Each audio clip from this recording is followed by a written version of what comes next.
Hello everyone. आज हम पढ़ेंगे एक नया मेथड, क्रॉस मल्टीप्लिकेशन मेथड।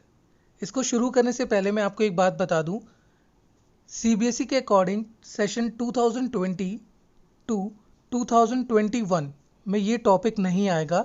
तो आप अगर इस सेशन के स्टूडेंट हैं तो आप इस क्वेश्चन को स्किप कर सकते हैं। वीडियो में आगे कुछ इंपॉर्टेंट क्वेश्चंस हैं, उन्हें आप देख सकते हैं। दो क्वेश्चन हैं जो क्रॉस मल्टीप्लिकेशन मेथड पर बेस्ड हैं। उसके बाद हमने दो क्वेश्चन किए हैं जो कि बहुत ही इंपॉर्टेंट है, वो आपके पेपर में आ सकता है, तो उसको आप देख सकते हैं और इन दो क्वेश्चन को स्किप कर सकते हैं। चलिए शुरू करते हैं। क्वेश्चन है, solve 3x + 4y = 10 and 2x - 2y = 2 using cross multiplication method. आपको इन पेयर ऑफ लीनियर इक्वेशन को सॉल्व करना है यूजिंग क्रॉस मल्टीप्लिकेशन मेथड। ये एक नया मेथड है, आज हम पढ़ेंगे इसके बारे में। देखिए, सबसे पहले हम क्या करते हैं, इक्वेशन को स्टैंडर्ड फॉर्म में लिखिए। याद होगा आपको स्टैंडर्ड फॉर्म क्या होता है, ax + by + c = 0।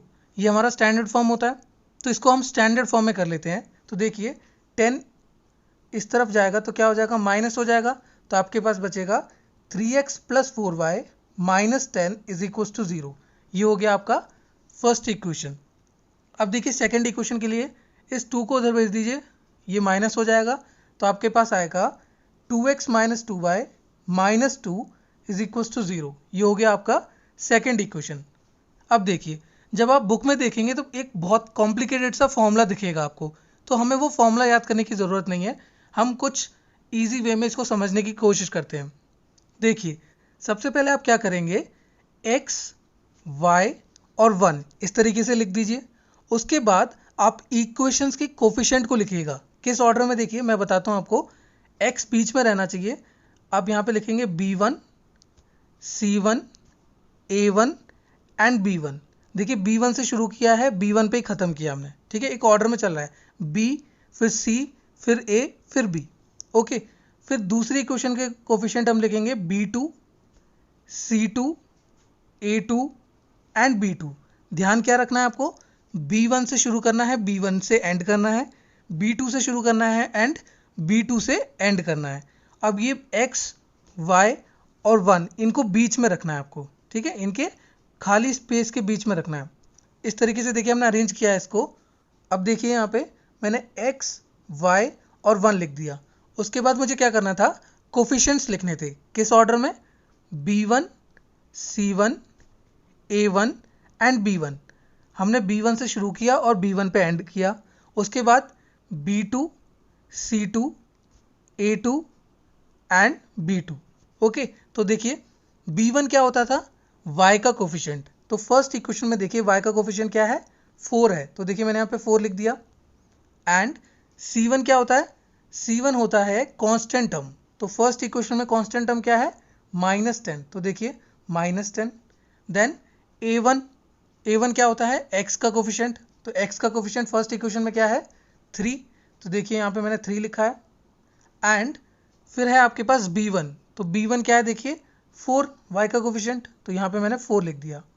अब हम सेकेंड इक्वेशन को देखिए, उसके कोफिशिएंट लिखते हैं, b2, तो देखिए b2 क्या है, y का कोफिशिएंट -2 है ना, तो देखिए -2 लिखा है यहाँ पे मैंने। फिर देखिए c2 देखिए कांस्टेंट टर्म -2, तो देखिए मैंने यहाँ पे -2 लिखा है। फिर देखिए a2 देखिए 2 है यहाँ पे, तो देखिए यहाँ पे 2 लिखा है मैंने। उसके बाद b2 यानी कि y का कोफिशिएंट -2 है, यहाँ पर मैंने -2 लिख दिया।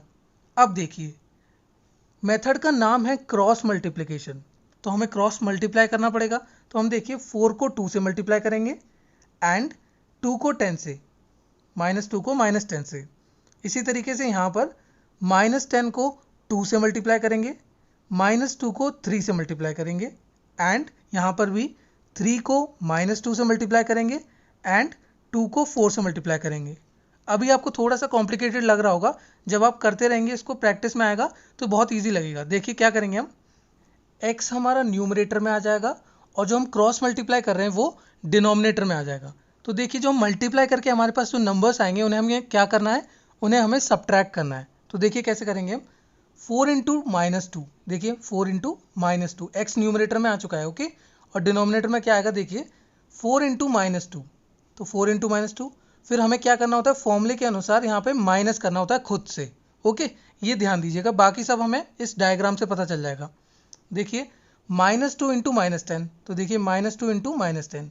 इसी तरीके से अब y के लिए होगा, यहाँ पे इक्वल्स टू का साइन लगाएंगे हम, उसके बाद y न्यूमरेटर में हो जाएगा और डिनोमिनेटर में देखिए क्या होगा, माइनस टेन इंटू टू, तो देखिए माइनस टेन इंटू टू। फिर हमें क्या करना होता है, सब्ट्रैक्ट करना होता है, तो ये सब्ट्रैक्ट का साइन आ गया यहाँ पे। उसके बाद देखिए माइनस टू इंटू थ्री, तो यहाँ पे देखिए माइनस टू इंटू थ्री आ गया। फिर देखिए इज इक्वल्स टू, अब क्या आएगा न्यूमरेटर में, वन न्यूमरेटर में आएगा, तो वन अपॉन डिनोमिनेटर में क्या आएगा, देखिए three into minus two, three into minus two.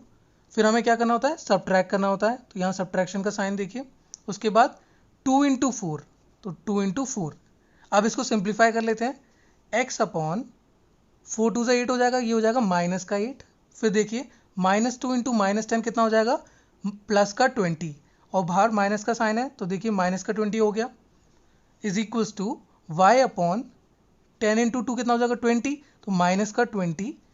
अब देखिए माइनस माइनस प्लस हो जाएगा, तो टू थ्री ज़ा सिक्स, तो प्लस का six, is equals to one upon, देखिए थ्री टू ज़ा कितना हो जाएगा, सिक्स हो जाएगा, कैसा आएगा, नेगेटिव का। फिर देखिए four two za eight, minus eight. इसको और सॉल्व कर लेते हैं, तो आएगा आपके पास x upon minus twenty eight is equals to Y upon minus fourteen is equals to one upon minus fourteen. अब हम इसको सॉल्व करते हैं, तो इसको सॉल्व करने का सबसे इजी तरीका होता है, आप एक वेरिएबल लीजिए और एक कांस्टेंट वाला टर्म को इक्वल रख दीजिए। हालांकि तीनों इक्वल हैं, आप किसी को भी इक्वल रख सकते हैं, लेकिन सॉल्यूशन बेस्ट आएगा जब आप एक वेरिएबल और एक कांस्टेंट टर्म को आपस में इक्वल रखेंगे, ओके। देखिए x upon minus twenty eight is equals to one upon minus fourteen. अब देखिए x की वैल्यू निकालना है, तो माइनस ट्वेंटी एट वहाँ जाएगा तो क्या हो जाएगा, मल्टीप्लाई, क्योंकि यहाँ पे डिवाइड हो रहा है, तो देखिए x is equals to minus twenty eight upon minus fourteen, यानी कि 2, तो x की वैल्यू कितनी आ गई, 2 आ गई। अब देखिए y के लिए, अब इस वाले टर्म को हम इस वाले कांस्टेंट टर्म के इक्वल रखते हैं, तो इससे हमें y की वैल्यू मिल जाएगी, तो y upon minus fourteen is equals to one upon minus fourteen. अब देखिए y की वैल्यू निकालना है, तो इस माइनस फोर्टीन को उधर भेजेंगे तो क्या हो जाएगा, मल्टीप्लाई, तो देखिए y की वैल्यू आएगी minus fourteen upon minus fourteen, that means y की वैल्यू हो गई 1। तो हमारे पास x की वैल्यू आई है 2 एंड y की वैल्यू आई है 1। एक और बार हम रिकॉल करते हैं, कैसे करते हैं इसको। इस मेथड के लिए हमने सबसे पहले क्या किया, हमने इक्वेशंस को स्टैंडर्ड फॉर्म में कन्वर्ट कर दी। क्या किया हमने, पहला स्टेप स्टैंडर्ड फॉर्म में कन्वर्ट कर दिया। उसके बाद आप क्या करेंगे, x, y और 1 इस तरीके से लिखेंगे एंड उनके नीचे कोफिशिएंट्स को लिखेंगे, किस ऑर्डर में, b1, c1, a1 and b1। ध्यान दीजिएगा b1 से शुरू करना है, b1 पे ही एंड करना है। एंड सेकेंड इक्वेशन के लिए b2, c2, a2 and b2, okay. तो देखिए यहाँ पे मैंने इक्वेशंस को देख के उनकी वैल्यूज पुट करी है, 4, -10, 3, 4 एंड सेकेंड इक्वेशन के लिए -2, -2, 2 एंड -2। अब हम इसे सॉल्व कैसे करेंगे, सॉल्व करने के लिए हम x को न्यूमरेटर में रखेंगे, x अपॉन, और डिनोमिनेटर में क्या होगा, क्रॉस मल्टीप्लाई करेंगे हम इनको एंड उनको सब्ट्रैक्ट करेंगे। तो देखिए पहले हम 4 इंटू -2 करेंगे, तो देखिए 4 इंटू -2, फिर सब्ट्रैक्ट -2 इंटू -10, -2 इंटू -10। फिर हम क्या करेंगे, इक्वल्स टू का साइन लगाएंगे एंड y को न्यूमरेटर में रखेंगे अपॉन डिनोमिनेटर में देखिए क्रॉस मल्टीप्लाई करना है हमें, -10 इंटू टू, -10 इंटू टू हो गया यहाँ पे। फिर क्या करना है, हमें सब्ट्रैक्ट करना है। ये सब्ट्रैक्ट हमारे फॉर्मूले से आता है, ओके। हमें फॉर्मूला याद नहीं करना है, इस मेथड को समझ लीजिए आप, ओके। अब देखिए -2 इंटू थ्री, तो -2 इंटू थ्री हो गया। फिर इज इक्वल्स टू 1 को न्यूमरेटर में रखिए एंड फिर क्रॉस मल्टीप्लाई करिए डिनोमिनेटर के लिए, 3 इंटू -2 -2 इंटू 4। अब इसको सॉल्व करेंगे तो आपके पास आएगा x upon -28 is equals to y upon -14 is equals to 1 upon -14। अब हमें x और y की वैल्यू निकालनी है, तो हम क्या करेंगे, एक वेरिएबल वाला टर्म एंड एक कांस्टेंट वाला टर्म, इनको इक्वल रखेंगे क्योंकि ये तीनों आपस में इक्वल हैं तो हम किसी के भी इक्वल रख सकते हैं, ओके, जिससे हमारा आंसर आ सके। तो हमने क्या किया, x वाला टर्म लिया, एक कांस्टेंट टर्म लिया, इन दोनों को इक्वेट किया और x की वैल्यू निकाली, है ना, कितनी आई 2। फिर क्या किया हमने, y वाला टर्म लिया एंड कांस्टेंट टर्म लिया, जिससे कि हमारी y की वैल्यू आ गई। ये देखिए, इसको हमने इक्वेट किया था और y की वैल्यू क्या आई हमारी 1 आई। आई होप आपको ये समझ में आया होगा। अब देखते हैं एग्जाम्पल 14। इससे पहले जो मैंने क्वेश्चन किया था वो मैंने अपने तरफ से लिया था इजी वैल्यूज़ के साथ, जिससे कि आपको आसानी से समझ में आ जाए। अब देखते हैं हम एग्जाम्पल 14 जो इस एक्सरसाइज की बिगिनिंग का क्वेश्चन है, okay. From a bus stand in Bangalore, if we buy 2 tickets to Malleshwaram and 3 tickets to Yashwantpur, the total cost is rupees 46. But if we buy 3 tickets to Malleshwaram and 5 tickets to Yashwantpur, the total cost is rupees 74. Find the fares from the bus stand to Malleshwaram and Yashwantpur. अब देखिए question क्या कह रहा है, बैंगलोर में एक bus stand है, वहाँ से अगर मैं 2 टिकट खरीदता हूँ मालेश्वरम के लिए और 3 टिकट खरीदता हूँ यशवंतपुर के लिए, तो मुझे 46 रुपीज़ पे करना पड़ेगा। जबकि अगर मैं 3 टिकट खरीदता हूँ मालेश्वरम के लिए और 5 टिकट खरीदता हूँ यशवंतपुर के लिए, तो मुझे 74 रुपीज़ पे करना पड़ेगा। तो आपसे पूछा गया है कि बस स्टैंड से मालेश्वरम तक की जो टिकट है उसका किराया कितना होगा, उसका फेयर कितना होगा, और बस स्टैंड से यशवंतपुर तक की टिकट जो है उसका फेयर कितना होगा। तो बहुत ही इजी क्वेश्चन है ये। हालांकि ये क्रॉस मल्टीप्लिकेशन मेथड वाले एक्सरसाइज में दे रखा है, लेकिन पेपर में पूछा जा सकता है। क्यों? क्योंकि इसमें ये नहीं बोला है कि इस पर्टिकुलर मेथड से सॉल्व करना है। मैंने आपको बताया था कभी भी पेपर में ये नहीं आता है कि इस पर्टिकुलर मेथड से सॉल्व कीजिए। आपको जो मेथड अच्छा लगता है, जो ईजी लगता है, आप उससे कर सकते हैं। तो यहाँ पर देखिए आप, हम इसमें इक्वेशंस फॉर्म कर लेते हैं। उसके बाद क्योंकि ये एक्सरसाइज क्रॉस मल्टीप्लिकेशन का है तो मैं उसको उससे सॉल्व करूँगा। अगर पेपर में आता है तो आप कोई भी मेथड से सॉल्व कर सकते हैं, ओके। देखिए, हम ये मान लेते हैं कि बस स्टैंड से मालेश्वरम तक की टिकट x रुपीज़ की है। Let the cost of 1 ticket from the bus stand in Bangalore to Malleshwaram be x rupees. And ये मान लेते हैं कि बस स्टैंड से यशवंतपुर के लिए जो टिकट है उसका कॉस्ट y रुपीज़ है, and that to Yeshwantpur be rupees y, okay. अब देखिए, उसने 2 टिकट खरीदी है मालेश्वरम के लिए, तो एक टिकट का कॉस्ट है x रुपीज़, तो 2 टिकट का कॉस्ट कितना हो जाएगा 2x, है ना। एंड 3 टिकट खरीदी है यशवंतपुर के लिए, एक टिकट का कॉस्ट है y रुपीज़, तो 3 टिकट का कितना हो जाएगा 3y। तो 2x plus 3y is equals to कितना पे करना पड़ा था हमें 46, तो ये हो जाएगा इक्वल्स टू 46। अब देखिए, क्योंकि हम ये क्रॉस मल्टीप्लिकेशन मेथड से सॉल्व कर रहे हैं, इसलिए हम सबसे पहला काम क्या करेंगे, हाँ वेरी गुड, हम इसको स्टैंडर्ड फॉर्म में कन्वर्ट करेंगे। तो देखिए 46 को इधर ले आइए, 2x plus 3y minus 46 is equals to 0। ये हो गया आपका फर्स्ट इक्वेशन। अब देखिए सेकंड इक्वेशन के लिए, अगर हम 3 टिकट खरीदते हैं मालेश्वरम के लिए, तो मालेश्वरम के लिए 3 टिकट खरीदेंगे तो कितने रुपए हो जाएंगे 3x, है ना। एंड यशवंतपुर के लिए 5 टिकट खरीदते हैं तो कितने रुपए हो जाएंगे 5y, तो 3x प्लस 5y कितना हो जाएगा 74। ये हमें दे रखा है, इसको भी स्टैंडर्ड फॉर्म में कर लेते हैं। 74 वहाँ जाएगा तो क्या हो जाएगा माइनस, तो 3x plus 5y minus 74 is equals to 0। ये हो गया आपका सेकेंड इक्वेशन। अगर आप इस सेशन के स्टूडेंट हैं 2020 टू 2021, तो आप इसे कोई और मेथड से सॉल्व कर सकते हैं। अगर आप नॉर्मल किसी और सेशन के स्टूडेंट देख रहे हैं इस वीडियो को, तो आप इसको क्रॉस मल्टीप्लिकेशन से भी सॉल्व कर सकते हैं। तो देखिए सबसे पहले हम क्या करते हैं, x y एंड 1 ये लिखते थे, है ना। उसके बाद कोफिशिएंट लिखते थे, कौन से ऑर्डर में, देखिए b1 c1 a1 and b1। उसके नीचे क्या लिखेंगे b2 c2 a2 and b2। तो देखिए फर्स्ट इक्वेशन के हिसाब से हम b1 c1 a1 और b1 निकाल लेते हैं। तो देखिए फर्स्ट इक्वेशन हमारे पास ये b1, तो b1 क्या होता है y का कोफिशिएंट, तो कितना है 3, तो देखिए 3। फिर देखिए c1, तो c1 क्या होता है कांस्टेंट टर्म माइनस 46, तो देखिए यहाँ पे माइनस का 46 है। फिर a1 क्या है x का कोफिशिएंट, तो ये है 2, तो 2 देखिए यहाँ पे लिखा हुआ है। फिर हमें b1 लिखना है, तो ये कितना है 3। ओके, अब सेकेंड इक्वेशन से वैल्यू निकालते हैं हम। b2, तो b2 देखिए y का कोफिशिएंट 5, तो यहाँ पे लिख दिया मैंने 5। फिर क्या है c2 यानी कांस्टेंट टर्म -74, तो देखिए यहाँ पे -74 है। फिर a2 क्या है x का कोफिशिएंट 3, तो देखिए यहाँ पे 3 लिखा है मैंने। एंड फिर क्या है हमारा b2, जो हमारा फर्स्ट में होता है वही हमारा लास्ट में होता है 5। अब देखिए क्या बताया था मैंने आपको कैसे सॉल्व करते हैं। x को न्यूमरेटर में रख दीजिए, तो x अपॉन हो जाएगा, तो देखिए x अपॉन, अब इनको क्रॉस मल्टीप्लाई करके हम क्या करेंगे, उनका डिफरेंस निकालेंगे। तो 3 इंटू -74, तो देखिए 3 इंटू -74, फिर माइनस खुद से लगाएंगे हम 5 इंटू -46, 5 इंटू -46। फिर हम क्या करेंगे इज इक्वल्स टू का साइन लगाएंगे, y को न्यूमरेटर में रखेंगे, फिर क्रॉस मल्टीप्लाई करेंगे और डिफरेंस निकालेंगे।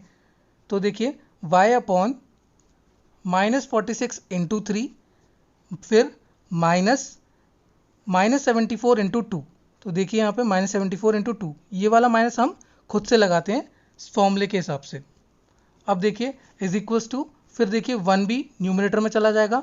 अब देखिए क्रॉस मल्टीप्लाई करके 2 इंटू 5, फिर माइनस साइन 3 इंटू 3।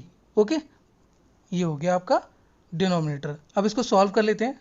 3 इंटू 74 कितना हो जाएगा, माइनस का 220, देखिए माइनस माइनस प्लस का हो जाएगा, तो ये हो जाएगा 5 इंटू 46 कितना 230। ओके, तो x अपॉन -220 प्लस 230, कैलकुलेशन आप अपने हिसाब से कर सकते हैं, is equals to y upon, देखिए -46 इंटू 3 कितना हो जाएगा, माइनस का 138, माइनस माइनस प्लस हो गया 74 इंटू 2 कितना हो जाएगा 148। Okay, is equals to 1 upon 2 5 10 and 3 3 9, तो 10 माइनस 9। इसको और सॉल्व कर लेते हैं, तो आपके पास बचेगा x upon 8 and y upon 10 is equals to 1 upon 1। अब मैंने आपको बताया था कैसे सॉल्व करते हैं इसको, एक वेरिएबल वाला टर्म एंड एक कांस्टेंट वाला टर्म, इनको इक्वेट करेंगे और एक वैल्यू निकाल लेते हैं। फिर y अपॉन 10 को 1 अपॉन 1 के इक्वल रखेंगे, इससे y की वैल्यू निकाल लेंगे। नेक्स्ट पेज पे देखते हैं हम। पिछले पेज पे हमारा रिलेशन था x upon 8 is equals to y upon 10 is equals to 1 upon 1। इसको कैसे सॉल्व करते हैं मैंने आपको बताया था, एक वेरिएबल वाला टर्म और एक कांस्टेंट टर्म। ओके, इनको इक्वेट कर देंगे। तो देखिए x upon 8 is equals to 1 upon 1। Solve करने के लिए देखिए 8 यहाँ डिवाइड हो रहा है, वहाँ जाएगा तो मल्टीप्लाई हो जाएगा, तो आपके पास x की वैल्यू आएगी 8। इसी तरीके से अब देखिए y अपॉन 10 को इक्वल रखेंगे हम 1 अपॉन 1 के, तो देखिए y upon 10 is equals to 1 upon 1, 10 यहाँ पे डिवाइड हो रहा है, वहाँ जाएगा तो मल्टीप्लाई हो जाएगा, तो आपके पास y की वैल्यू आएगी 10। तो देखा आपने x की वैल्यू आ चुकी है 8 एंड y की वैल्यू आ चुकी है 10। तो हमारा आंसर क्या आया, the cost of one ticket from a bus stand in Bangalore to Malleshwaram is ₹8. Okay, and the cost of one ticket from a bus stand in Bangalore to Yeshwantpur is ₹10। यानी कि बैंगलोर के बस स्टैंड से मालेश्वरम तक की टिकट कितने रुपए की है, 8 रुपीज़ की, और उसी बस स्टैंड से यशवंतपुर के लिए क्या रेट है, 10 रुपीज़। ओके, टिकट का क्या रेट है, 10 रुपीज़। आई होप आपको ये समझ में आया होगा मेथड। अगले क्वेश्चन को देखते हैं हम। अब देखते हैं एग्जाम्पल 15, ये बहुत ही इंपॉर्टेंट क्वेश्चन है। इस क्वेश्चन में हमें क्रॉस मल्टीप्लिकेशन मेथड यूज़ नहीं करना है, हमने जो पहले फॉर्मूला पढ़ा था एक, उसको यूज़ करना है। देखिए क्या कह रहा है question, for which values of p does the pair of equations given below has unique solution. हमें ये बताना है कि ये पेयर ऑफ लीनियर इक्वेशन जो हमें दे रखे हैं, इसमें से p की क्या वैल्यू होनी चाहिए। ओके, p की वैल्यू हमें बताना है जिससे कि इसका सॉल्व करने पर यूनिक सॉल्यूशन आए, एक सॉल्यूशन मिले।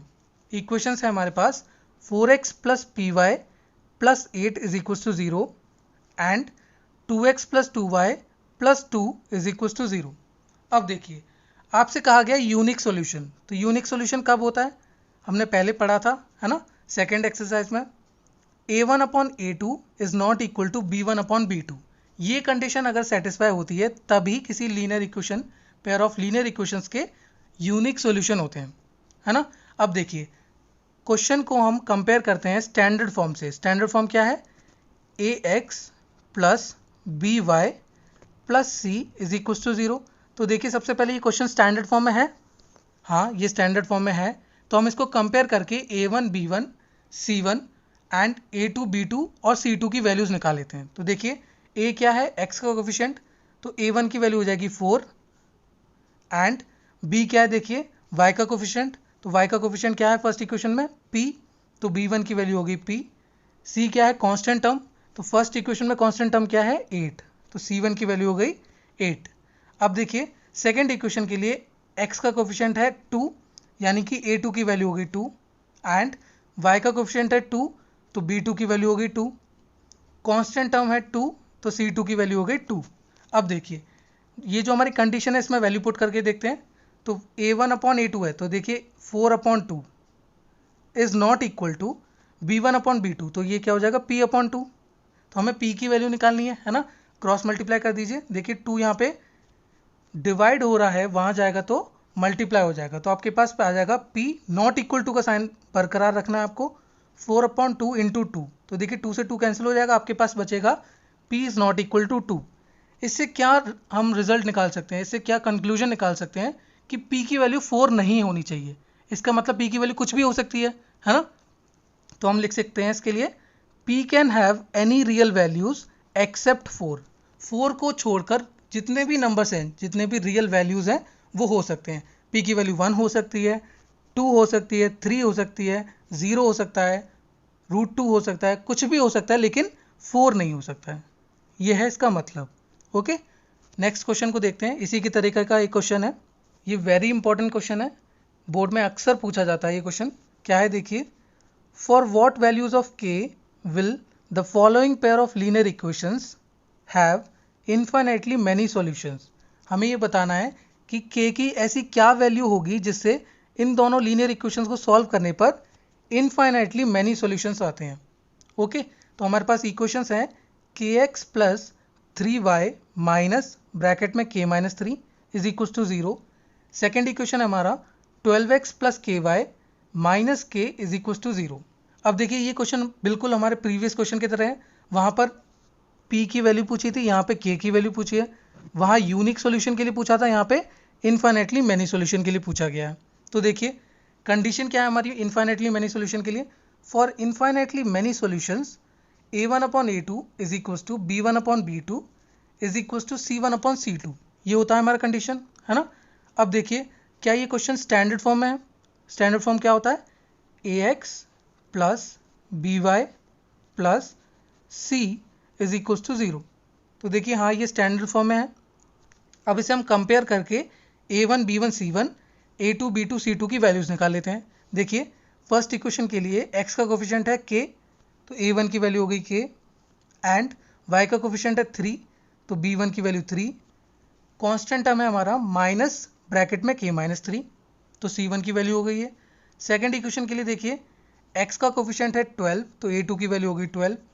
y का कोफिशिएंट है k, तो B2 की वैल्यू हो गई k एंड कांस्टेंट टर्म है माइनस k, तो देखिए C2 की वैल्यू हो गई माइनस का k।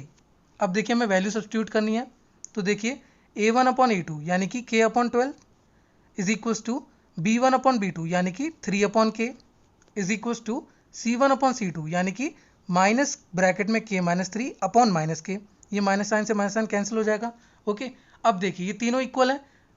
पिछली बार जो हमने ऐसे क्वेश्चन में किया था x upon 8 is equals to y upon 10 is equals to 1 upon 1, तो हमने क्या कहा था, एक वेरिएबल वाला टर्म और एक कांस्टेंट टर्म को इक्वल करते हैं। यहाँ तो देखिए तीनों में ही वेरिएबल है, ऐसे केस में आपको जो मर्जी है आप उसके इक्वल रख सकते हैं। ओके, देखिए मैं क्या कर रहा हूँ यहाँ पे, पहले मैंने इन दोनों को इक्वल रखा है। ओके, उसके बाद क्या किया मैंने, इन दोनों को इक्वल रखा है। आपकी मर्जी, आप किसी को भी इक्वल रख सकते हैं। देखिए तो मैं पहले क्या कर रहा हूँ, k अपॉन 12 को इक्वल रख रहा हूँ 3 अपॉन k के। तो देखिए k upon 12 is equals to 3 upon k, cross multiply किया तो आपके पास बचेगा k square is equals to 36। अब k स्क्वायर 36 है तो k की वैल्यू कितनी होगी, प्लस माइनस 6। ध्यान दीजिएगा √36 आएगा आपके पास k की वैल्यू, यानी कि प्लस माइनस 6 आएगा। अब तक आप 9th क्लास में सिर्फ प्लस 6 मानते थे, लेकिन 10th में आपको रूट की वैल्यू दोनों दिखानी है, प्लस माइनस 6, क्योंकि माइनस 6 का स्क्वायर करेंगे तो भी 36 आएगा एंड प्लस 6 का स्क्वायर करेंगे तो भी 36 आएगा। आगे देखते हैं इसको। अब हम इन दोनों रेशियोज़ को इक्वल रख लेते हैं। पहले हमने कौन सा रखा था, इन दोनों रेशियोज को इक्वल रखा था। ओके, अब देखिए 3/k is equals to k minus 3/k। देखिए माइनस से माइनस कैंसिल हो जाएगा यहाँ पे। ओके, तो इसको सॉल्व कर लेते हैं, क्रॉस मल्टीप्लाई करते हैं। तो देखिए 3k is equals to k square minus 3k। 3k को उस तरफ ले जाइए, माइनस हो जाएगा तो आपके पास बचेगा यहाँ पे 0, वहाँ बचेगा k स्क्वायर माइनस 6k, क्योंकि माइनस 3k और माइनस 3k कितना हो जाएगा, माइनस का 6k। अब इसको सॉल्व करते हैं हम, k कॉमन ले लेते हैं हम यहाँ पे। देखिए k कॉमन लिया तो अंदर क्या बचेगा, k माइनस 6, है ना, इज इक्वल्स टू 0। हमने सेकंड चैप्टर में ये पढ़ा था कैसे हम इसको फैक्टराइज करते हैं, है ना। तो देखिए either k is equals to 0 और k minus 6 is equals to 0, क्योंकि दो नंबर का प्रोडक्ट कब 0 आता है, या तो एक नंबर 0 होगा या फिर दूसरा नंबर 0 होगा या फिर दोनों ही 0 होंगे, तभी तो 0 आ सकता है ना।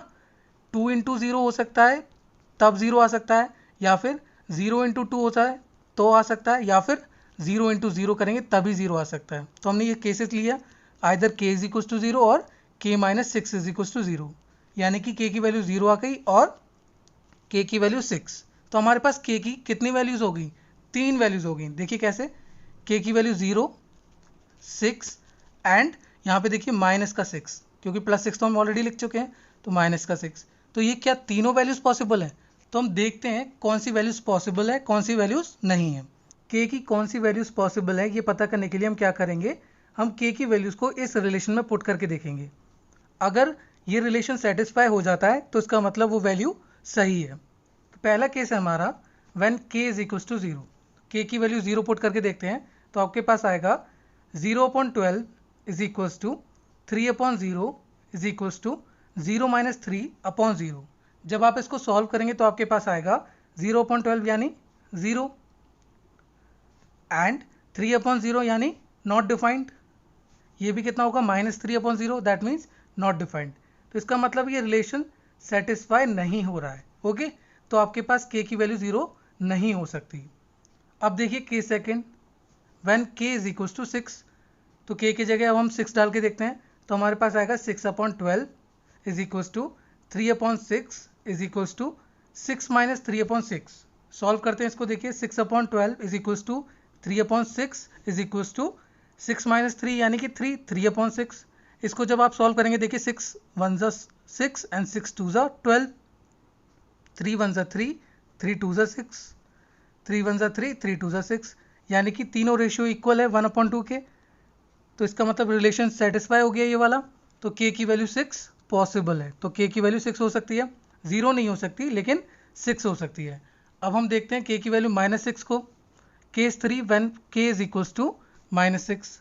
तो आपके पास आएगा -6/12 is equals to 3/6 is equals to -6 minus 3/6।